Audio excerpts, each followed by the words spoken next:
on your side from Charlotte. You're watching WBTV News live at 5, starting with a First Alert Weather Day. Live at 5, we have a First Alert Weather Day in place as we have another freeze warning throughout our area tonight. I'm on your side with how low we can see temperatures get. Landon. Days after a Charlotte McDonald's employee was killed, his father tonight has a message for the killer. That story coming up next.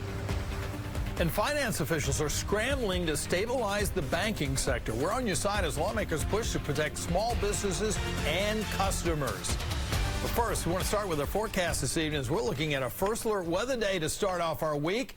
And it's because of these low temperatures we're looking at tonight and into tomorrow morning. Thanks so much for sticking with us live at 5. I'm John Carter. And I'm Siobhan Bryan. We're glad you're here. So that's why we want to bring in meteorologist Rachel Coulter. So, Rachel, just how low are these temperatures going to get tonight? We'll be waking back up to those upper 20s and low 30s for the first night of spring, well below average. And, of course, First Alert Weather Day in place because we have that freeze warning in place as well. So 29 is our forecast low temperature for Charlotte. The Charlotte metro really going to be waking up on either side of that 30-degree mark. Low 30s to the south and east, mid to upper 20s off towards the north and west. And there's that freeze warning for almost the entire area. Only excludes the mountains because that growing season hasn't gotten underway just yet. So make sure we're bringing in the pets and plants that we want to salvage.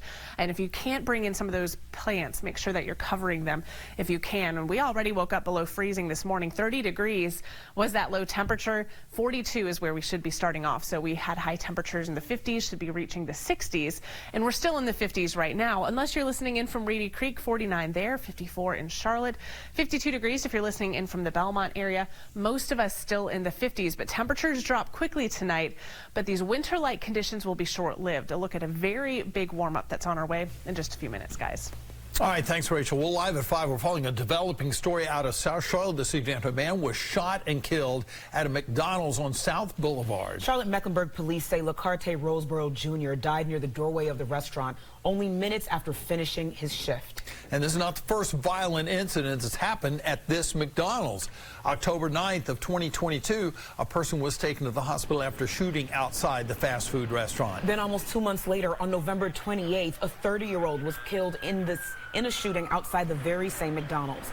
CMPD says Antonio Brimmer was shot dead outside the restaurant after a fight broke out. There's still been no arrests in that case. WBTV's Brandon Hamilton is live near that very same McDonald's on South Boulevard. Brandon, you spoke with the father of the young man that was killed.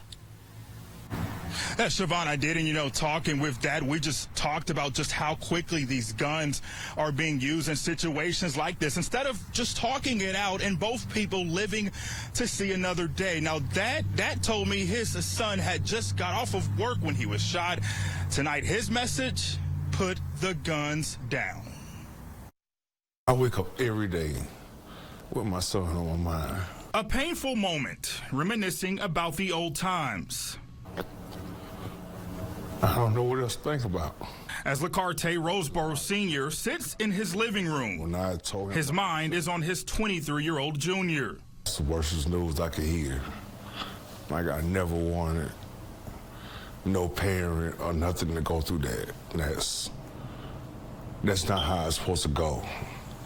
Your kid's supposed to bury you, not you burying your kids. LaCarte Jr. was gunned down on March 11th, CMPD says, near the doorway of the McDonald's on South Boulevard and East Arrowwood Road in Charlotte. His dad tells me his son had just clocked out from his manager's shift. For somebody to do this to my son, it's not even registering in my head. Why? Because he's not that type of person.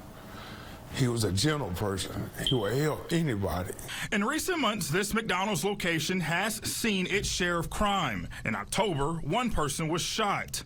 A month later, a 30-year-old was killed in the parking lot. They need some kind of form of security there, or something needs to change because before having somebody else's child there. While nothing can bring his son back, Senior says his goal now is to fight for justice.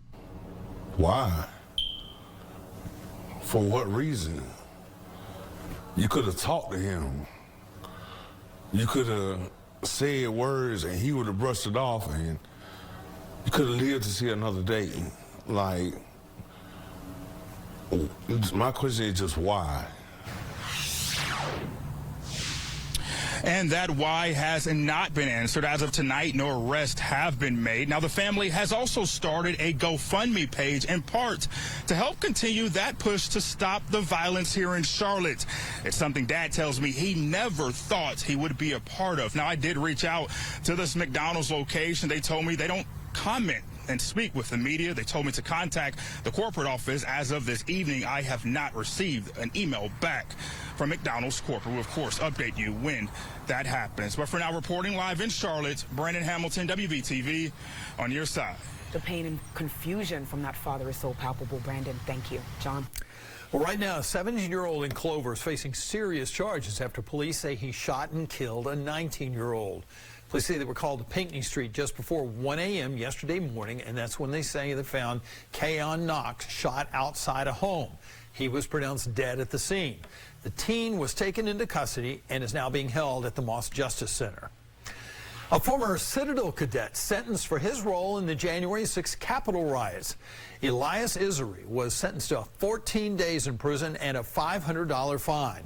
Isery was arrested in March of 2021 and has been suspended from the Charleston Military School.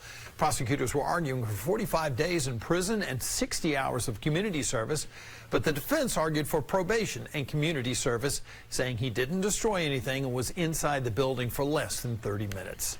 North Carolina lawmakers want to make sure college students have a working understanding of American history and government. A new bill would require college students to pass a test on U.S. history and government before they graduate. Now, the test would cover basic documents from America's founding, the Civil War, the 1960s Civil Rights Movement, including things like the Constitution, the Declaration of Independence, the Emancipation Proclamation, the Gettysburg Address, and more. Students would be exempt from the requirement if they passed a high school test in a relevant AP or IB course.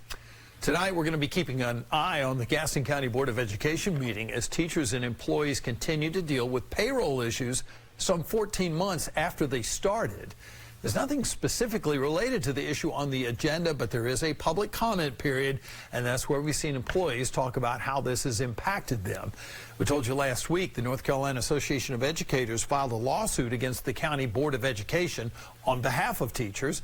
The lawsuit seeks $25,000 in monetary damages for overpaying, underpaying, and missed paychecks by Gaston County schools. Of course, we will let you know what comes out of tonight's meeting. Good news today for swimmers in Mecklenburg County. The Park and Rec Department is reopening the indoor pool at Marion Deal Recreation Center.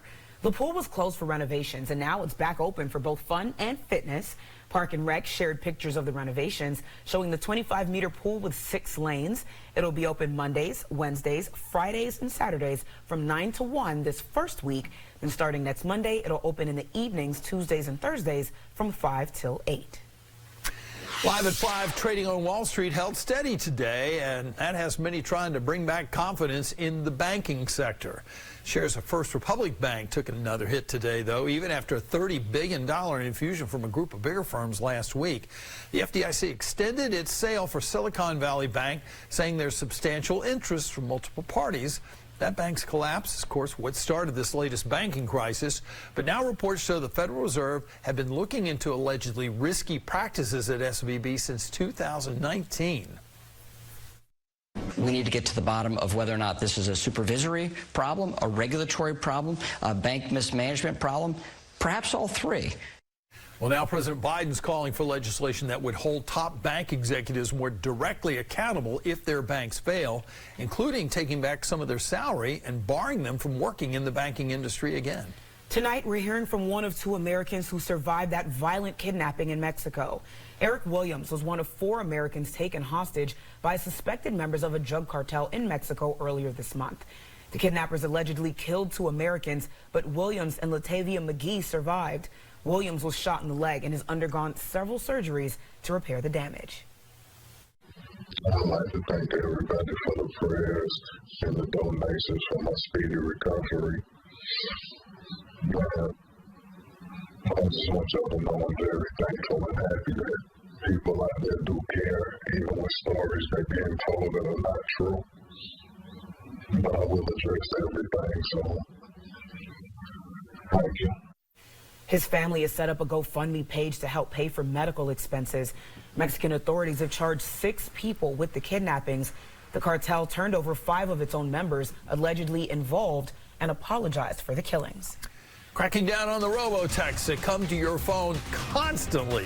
The FCC is working to make sure you won't be receiving unwanted messages. And cheering on the Catawba College Indians as they make it to the Elite 8 in the Division II NCAA Women's Tournament.